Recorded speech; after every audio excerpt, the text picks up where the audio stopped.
This is Midweek Politics with Dave Pakman. Hey, welcome to the show. David Pakman here with you. Big guests on today's show that I think most of our audience will find pretty fascinating. But my new thing, Lewis, since it happens so often that we call the wrong number, the person's not at their phone, I'm just not going to mention the names of the guests until they're actually on air. I'll just say there's two guests coming on today, one more interesting than the next.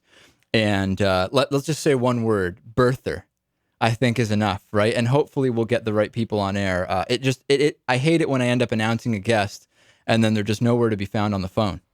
But just to hype this one up a little bit, this could be our best interview in months. Some of the emails some of the emails I've gotten have the anticipation is equivalent to Shirley Phelps Roper, who, by the way, will be back next week. Couple things to mention. There's a new way to listen to Midweek Politics. Most people are actually trying to eliminate ways to listen to the show. It's already too easy. But for those who are interested in a new way to hear the show, Stitcher. Stitcher allows you to listen to your favorite shows from your BlackBerry, iPhone, Palm Pre, or Android phones. Best of all, it's free. Go to Stitcher.com to download it today, or go to MidweekPolitics.com. Click on the Stitcher icon near the top left of the site. It's really pretty cool. I have it on my phone. I have an Android phone.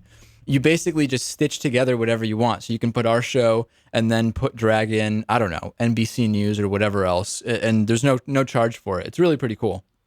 I know you're not big on any apps. You're not a big app guy, right?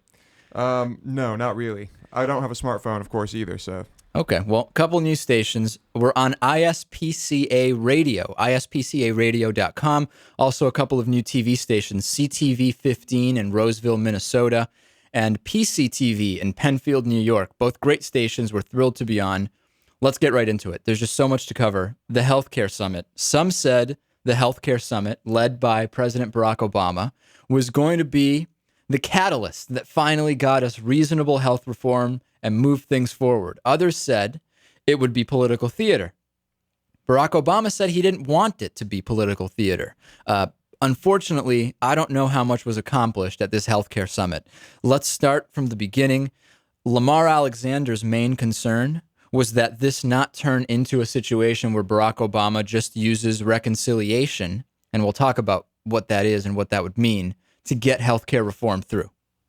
And my request is this, is before we go further today, that the Democratic congressional leaders and you, Mr. President, renounce this idea of going back to the Congress and jamming through on a partisan vote through a little used process we call reconciliation. Your version of the bill. You can say that this process has been used before, and that would be right.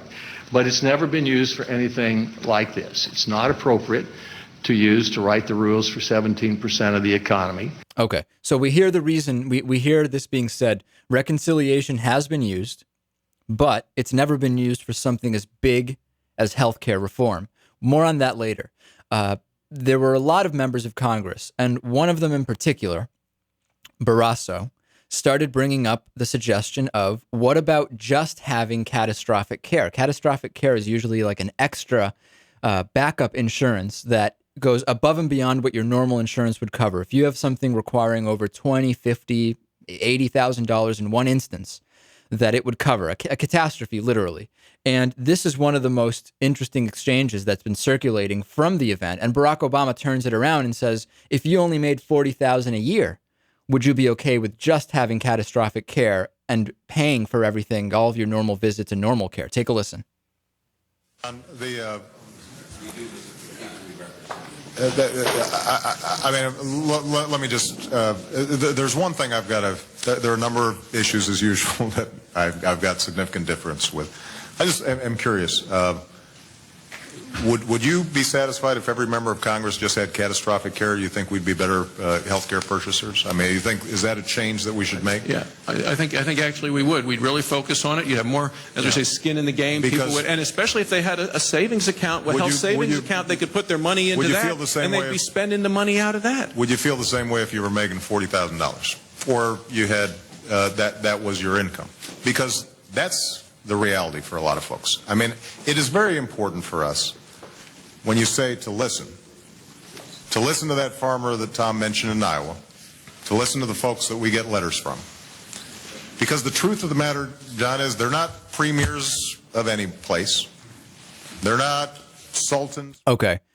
It's a great point. It's fantastic that a congressman who makes, is it $181,000 or $185,000 a year, says, you know what? What if we all just we pay for everything other than the big deals, and we carry catastrophic care insurance, which is relatively inexpensive, maybe $1,000 for the year, and that's it.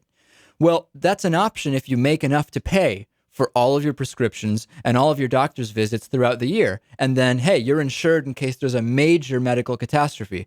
If you make $40,000 a year, meaning you take home far less than that, you can't pay for all of those things. I think Barrasso might be oblivious to how much these things actually cost. And what the average income is, right? I mean, the other thing is he might even be basing it on maybe if you made $40,000 a year and you had the co-pays he has, you could afford it. But that's not the reality. The reality is if you're paying the full cost of healthcare and you make $40,000 a year, just catastrophic care insurance is not enough for the average person. And just imagine if there's not something that's not quite big enough to fall under catastrophic care, but bigger than normal. Right. Then you have to work out the details of what catastrophic, Exactly. And obviously, the lower the threshold is, the more you're going to pay, because the more likely it is that insurance will kick in. Midweek Politics is brought to you in part by Just Coffee Cooperative, fair trade coffee from around the world, roasted daily at justcoffee.coop.